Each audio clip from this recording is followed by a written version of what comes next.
Luis XV, también conocido como Luis el Bienamado, aunque para ser sinceros, ese apodo se lo ganó de forma irónica, ya que su reinado fue una montaña rusa de escándalos y decadencia. Estamos en el siglo XVIII, la época del esplendor de la Francia de los Borbones, pero también una época de creciente tensión social y política. Francia es una potencia europea, pero bajo la superficie, la insatisfacción está a punto de explotar. Luis XV, nieto del famoso Luis XIV, el Rey Sol, tenía unos zapatos muy grandes que llenar. Empezó su reinado a los 5 años, así que su infancia estuvo más llena de tutores y regentes que de juegos y risas. De joven, Luis fue apodado el Bienamado, pero pronto, esa imagen de monarca querido se fue desmoronando. Luis era un hombre complejo, encantador y carismático, pero también indeciso y fácilmente influenciable, especialmente por sus amantes y cortesanos. A lo largo de su reinado, Luis XV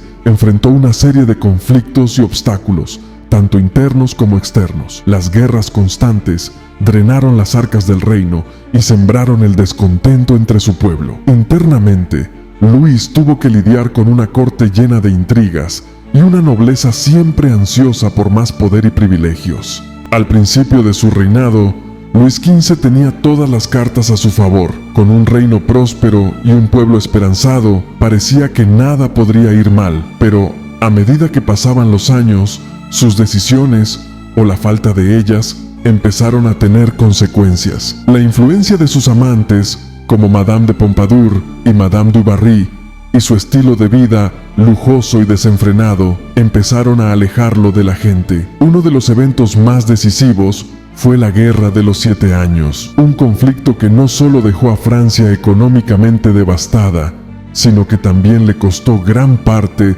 de su imperio colonial. Luego, la resistencia contra las reformas fiscales y el creciente poder de los parlamentos regionales dejaron claro que la autoridad del rey no era tan absoluta como se creía. Era conocido por sus elaboradas cacerías y por su famosa frase «Après moi le déluge», después de mí el diluvio, una declaración que reflejaba su indiferencia hacia el futuro del reino una vez que él ya no estuviera. Imaginen a Luis XV discutiendo con sus ministros: «Monsieur, no podemos seguir gastando así, el pueblo está hambriento», a lo que Luis, distraído, respondería: «Ya veremos mañana, hoy tenemos un baile en Versalles». El reinado de Luis XV está cargado de temas como la ambición, la decadencia del poder y la traición.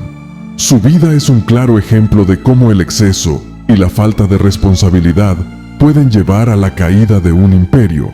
En sus últimos días, era un hombre atormentado. Su salud deteriorada y la pérdida de apoyo popular lo dejaron solo en su enorme palacio. A pesar de todo, había un hombre que deseaba haber sido mejor rey, pero que sucumbió a sus debilidades. Finalmente, en 1774, Luis XV falleció de viruela, una muerte horrible y solitaria. Irónicamente, el hombre que había sido llamado Bienamado murió despreciado por muchos de sus súbditos. Su fallecimiento marcó el principio del fin para la monarquía francesa y su sucesor enfrentaría aún más desafíos que los suyos.